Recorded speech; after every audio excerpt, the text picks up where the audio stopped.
contorting the clouds into stripes, eddies, whirlpools. And this, the legendary Great Red Spot. The biggest, most violent storm in the solar system. At least 3 times the size of Earth, it's been raging for over 300 years. All those churning clouds have sparked an electrical storm. Just one bolt is 10,000 times more intense than any at home.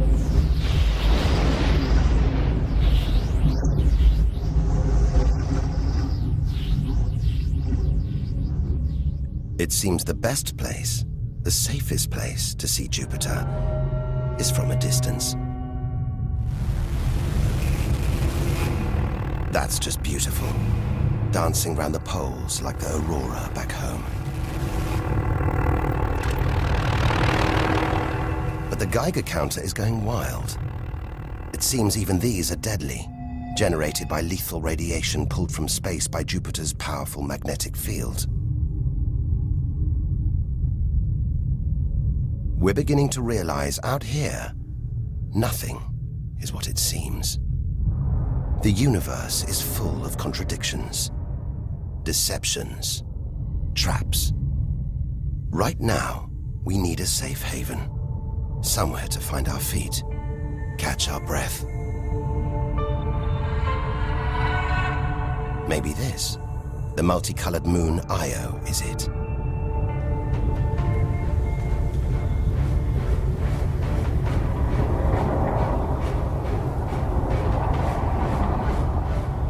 Those pretty colors, a molten rock, sulfur, volcanoes, spewing burning hot ash and sulfur hundreds of kilometers into the air. This is no safe haven. This is the most volatile place we've seen since the sun.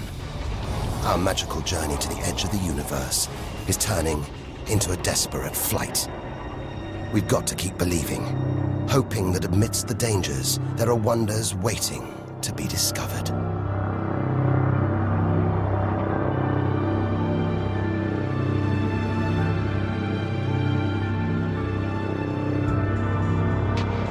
$650 million kilometers from home. What a weird-looking place. And yet it looks strangely familiar.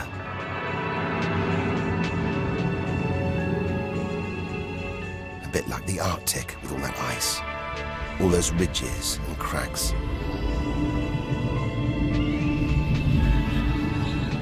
This is Europa, and maybe, like the Arctic, this ice is floating on water, liquid water.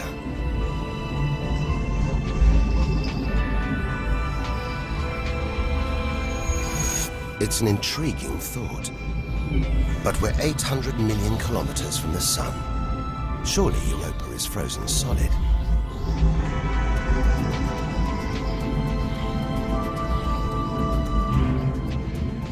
Unless Jupiter's gravity is creating friction deep inside, stopping Europa from freezing solid, allowing life to develop in the waters beneath its frozen crust.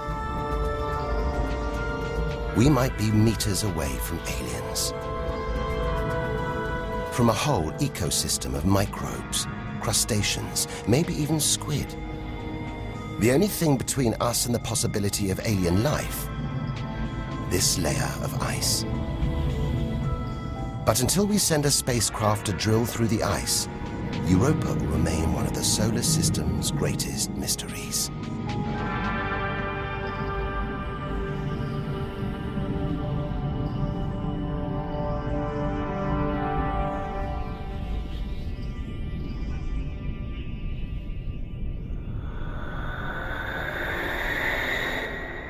It's captivated our imaginations, haunted our dreams.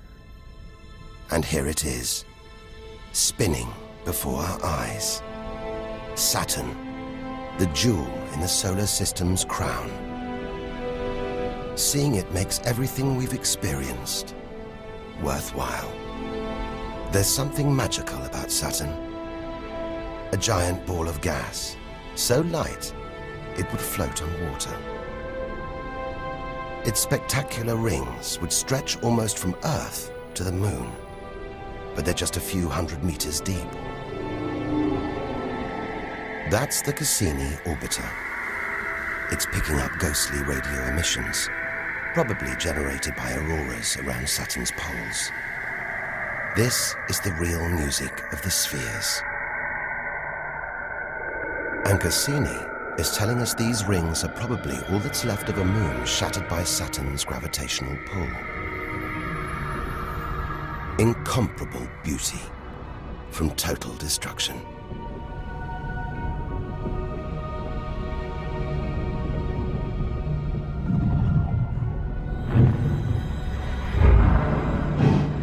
Billions of shards of ice, some as small as ice cubes, others the size of houses.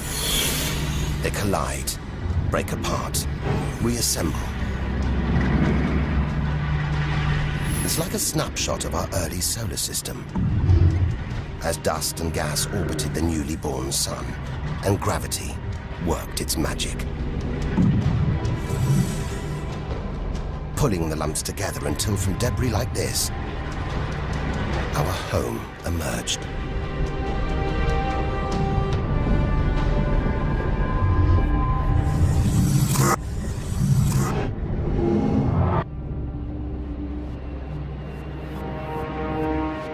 We could stay here forever, gazing at Saturn's seductive allure.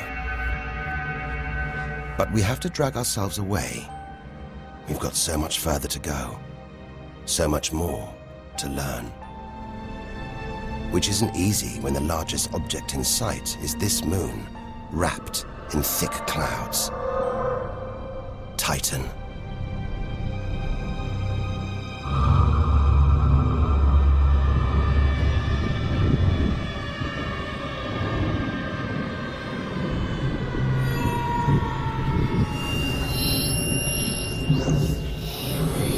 It seems like there's an atmosphere down here. There's wind, rain, even seasons. And look at these rivers, lakes and oceans. It's the most similar place to Earth we've seen so far. Maybe it was worth tearing ourselves away from Saturn after all. Except that's not water. That's liquid natural gas. There must be hundreds of times more natural gas here than all the Earth's oil and gas reserves. If we could get it home, it could power our cities, fuel our cars for thousands of years.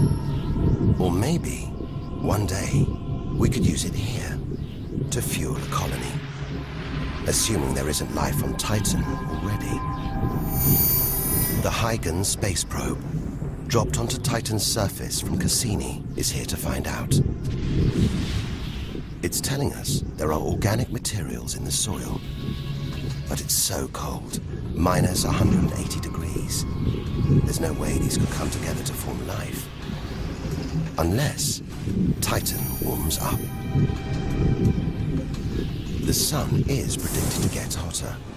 When it does, maybe life will spring up here, just like it did on Earth billions of years ago. As the Earth gets too hot for us, maybe we'll move to Titan. One day we might call this distant place home.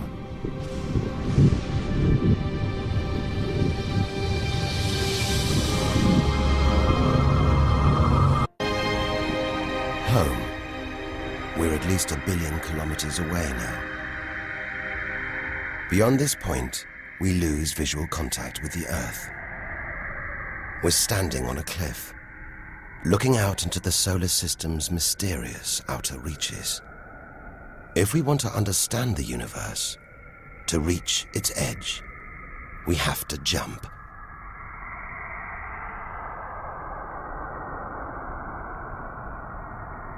Unseen from Earth, unknown for most of history, we're in the solar system's outer reaches. It's like diving down into the deep ocean.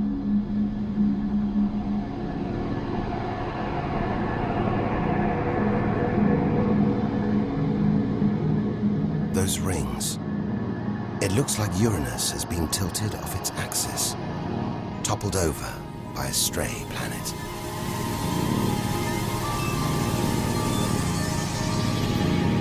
It's eerie out here. Already beginning to feel small, lonely. Maybe this is how we'll feel, what we'll find at the edge of the universe. But we've barely left the shore. Shrink the Earth down to the size of a pea. We've traveled less than 2 kilometers. But to reach the edge of the solar system, we've got to travel another 20,000 kilometers. Out of the deep, another strange beast. The god of the sea, Neptune. This giant is swathed in methane gas. And look, a storm the size of Earth, whipped up by savage 1,500-kilometer-an-hour winds. Back home, it's the sun that drives the wind, but Neptune's too far away. Something else must be creating these ferocious winds, but nobody knows what. Our solar system is huge. It's alarming how little we really know about it.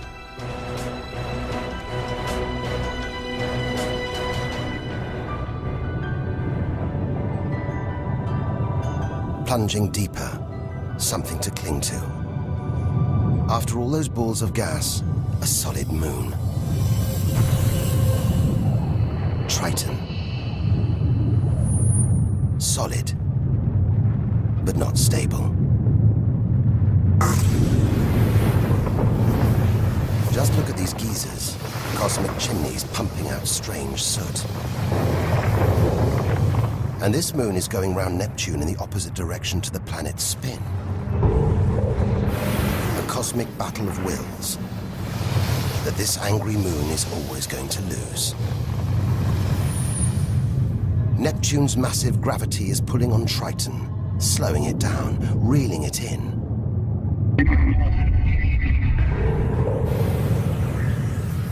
One day, it'll be ripped apart by Neptune. And that's it. No more moons, no more planets to see in our solar system. It's getting colder. We're getting further from the sun, slipping from the grip of its gravitational tentacles. But look at all this. It's not a void. It's teeming with frozen rocks, icy spheres, like Pluto. Until recently, it seemed Pluto was alone. Beyond it, nothing. We were wrong. More frozen worlds. Discoveries so new, nobody can agree what to call them. Plutinos, ice dwarfs, cubanos. Whatever the name, the implications are the same. Our solar system isn't the neat model we thought it was. Over 13 billion kilometers from home, the most distant thing ever seen to orbit the sun, another small icy world called Sedna, discovered in 2003. Its orbit takes 10,000 years and sends it 130 billion kilometers from the sun. Hang on, there's something else out here.